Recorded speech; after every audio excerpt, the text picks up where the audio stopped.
Cycle এখন বেয়া হ'ল, আজি চাইকেল এখন ঠিক কৰিবলৈ আহিছোঁ। চিটটো ছিঙিলে, ব্ৰেকডাল ছিঙিলে, এতিয়া চাইকেলখন ঠিক কৰি আছে বাৰু। এইখনো দোকান, চাইকেল দোকান এইখন।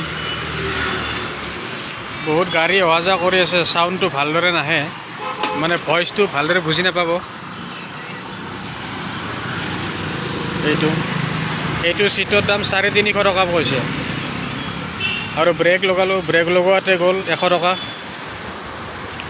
মানে বহুত প্ৰব্লেম আৰু। এইফালে মোৰ ৰুম হয়।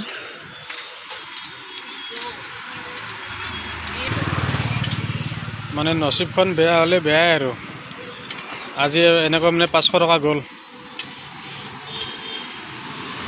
এতিয়া সুধিছিলোঁ মানে চিট কাভাৰটো লগাবৰ কাৰণে, চিট কাভাৰটো 100 টকা কৈছে। মানে কি ক'ম আৰু, আজি 500 টকা গ'ল হাতৰ পৰা। এইজন মানুহ মানে চাইকেল মেকাৰ বেংগলোৰত। ঠিক আছিলে, ভিডিঅ'টো এইখিনিয়ে আছিলে। চাইকেলখন বেয়া হৈ পেলাই গ'ল, 480 টকা গ'ল।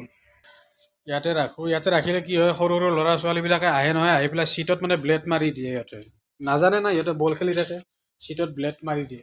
ব্লেড মাৰি দিলে চিটটো বেয়া হৈ যায়। সেইদিনা এইটো টায়াৰটো গৈছিলে, টায়াৰটো ভাল কৰিলোঁ, নতুন টায়াৰ লগালোঁ। আজিলৈ এইখিনি আছিলে, ভাল লাগিলে লাইক কমেণ্ট কৰিব। মই এতিয়া ৰুমত আহি আছোঁ।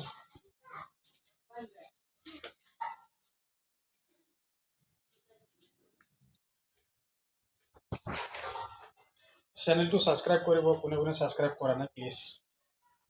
মই এতিয়া ৰুম আহি পালোঁ। এইটো আমাৰ ৰুম, এইটো ৰুমতে থাকোঁ আমি।